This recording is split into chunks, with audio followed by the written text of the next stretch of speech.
begini kan, demonstrasi itu kan makna pokoknya itu kan apa? Memperlihatkan. Makanya demonstrasi kekuatan maknanya ya show ya, memperlihatkan satu apa? Kekuatan. Sehingga kalau dalam Islam itu ya fleksibel, asal itu tidak merugikan orang lain, tidak anarkis, tidak mandorot bagi kelompok lain tentu boleh. Bahkan kalau tidak apa menyuarakan suara kita, tentu dengan cara-cara yang tetap Islami ya, itu malah kita disalahkan karena berarti tidak ikut bertanggung jawab terhadap proses bernegara. Tapi tentu disuarakan secara konstitusional dan secara baik. Kemarin pas demo di Jogja yang ramai itu masalah rancangan KUHP itu rektor UI juga ketemu saya pamit Gus mau demo ya tapi yang baik dan sopan karena begini ya, di Quran itu ada ayat walaula daf'uwahina sa'ba'dahum biba'dil fasadatil ard. Jadi kekuatan manapun itu harus dikontrol. Tentu kontrol itu macam-macam, tapi tentu saya ulang lagi, jangan anarkis, jangan melakukan sesuatu yang kontraproduktif. Jadi menurut saya pernah ditanya, Gus kalau pemerintah itu didukung 90% rakyatnya bagus enggak? Ya bagus, berarti presidennya hebat, didukung mayoritas rakyat. Kalau hanya 55 ya bagus, presidennya biar tahu, biar hati-hati karena dipilih separuh lebih sedikit gitu. Lah kok bagus semua? Ya emang harapan kita sama Allah semuanya baik semua kata saya gitu. Jadi susahnya apa sih kita melihat sesuatu itu asal agama ini kan gampang, asal tidak maksiat itu baik. Asal gak maksiat itu baik. Ma khuyyira Rasulullah baina amrayni lakhtara aisarahuma ma lam yakun isman. Jadi demo itu bukan, nah kalau demo yang diharamkan sebagian fatwanya ulama tentu yang maknanya yang anarkis. Kalau yang dihalalkan tentu maknanya yang tertib. Itu biasa dalam hukum fikih. Rasulullah ngendikan A, mahmalnya seperti ini. Rasulullah ngendikan B, mahmalnya seperti ini. Karena kadang ngendikanin Nabi cara zahir itu berlawanan. Misalnya Nabi ditanya, amal paling baik apa ya Rasulullah? Nyaur utang gitu. Karena biasa yang ngemplang mungkin yang tanya itu tukang. Tapi kadang Nabi jawab birrul walidain, kadang jawab as-sholat di awali waktiha. Karena penanyanya ini beda. Gimana? Cinta pun nggak tahu sholat. Ya, cinta kok ora tahu sholat kata beliau. Kan gitu. Jadi ini penting saya utarakan karena zaman Nabi itu ya biasa Nabi misalnya ngendikan sesuatu itu. Terus ada juga sahabat yang memperlihatkan pendapatnya, tapi tidak niat bantah. Masyhur itu dalam tarikh. Saya beri contoh yang masyhur. Nabi pernah sholat duhur itu 2 rakaat. Sebagian riwayat mengatakan asar, tapi yang lebih kuat itu duhur.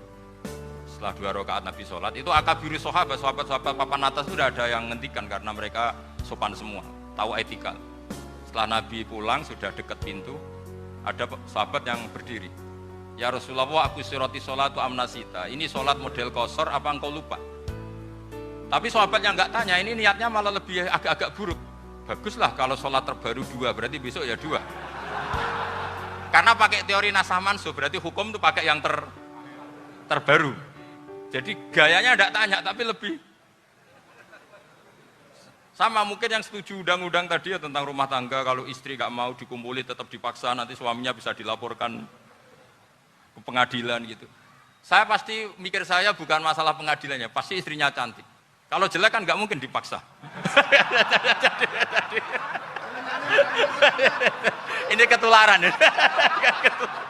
Jadi saya cara berpikir tuh, jadi tak pikir lucunya saja, bukan pikir serius. Ketularan ya sudah ketularan ini. Karena keburukan itu mudah nular. Akhirnya Nabi kembali lagi, enggak, kullu dzalika lam yakun, semua itu enggak terjadi. Tapi Nabi sebagai orang yang sangat, ya sebenarnya nggak boleh dibahasakan sangat demokratis, sangat bijak. Nabi kembali lagi ke mimbar terus tanya, ahakun maqalahu dzulyaten, apa betul yang dikatakan dzulyaten tadi? Kata sahabat semua, betul ya Rasulullah, tadi engkau sholat hanya 2 rakaat. Nabi kemudian takbir lagi, meneruskan 2 rakaat terus salam. Artinya kalau demonstrasi itu dengan makna mengutarakan pendapat dengan cara yang dijamin konstitusi, ya itu kan normal-normal saja, nggak ada masalah. Saya pernah dereno bapak, itu ada pertanyaan yang benar-benar mengusik saya. Ada orang miskin datang ke bapak, Pak Yai, jadi wong melarat itu ra enak. Sajane ya wis suwe dadi melarat ra enak. Itu pas Ramadan. Kenapa kata bapak? Bapak saya itu teman akrabnya Gus Ali, itu senengannya ya guyon, mau meninggal aja masih guyon. Bapak itu guyon terus. Kenapa ya? Sudah puasa nggak makan, buruh orang macul itu kan berat. Mau istirahat nggak boleh karena buruh orang. Enak jadi wong sugih puasa diam di rumah gini-gini terus kata bapak saya gini, enak wong larat. Jadi wong sugih nak puasa berat. Kok sakit ya? Esok mangan pecel, awan rawon, engkau sore sidik sate. Jadi yang harus ditinggalkan itu banyak. Nak sampean kan biasa meninggalkan itu semua. Semenjak itu dia, oh iya, nak ngono podo-podo abot. Jadi hasutnya pada orang kaya terus nggak ada. Nah ini pentingnya ilmu, jadi pentingnya pendamping tadi itu. Setelah diberi jelasan, oh maturuni ternyata podo-podo abot gitu. Dia nggak tahu susahnya jadi orang kaya. Ya sama seperti tadi, ya saya puasa, kerja gini-gini, bojo sitok elek, terus jadi yang bojone 4 cantik semua abot aku. Karena harus ninggalkan 4 yang cantik tadi, yang bisa menghidupkan tadi itu. Itu kan juga demonstrasi, artinya mengutarakan apa yang, jadi itu saya pikir seperti itu. Ya ini, pokoknya gitu aja. Assalamualaikum warahmatullahi wabarakatuh.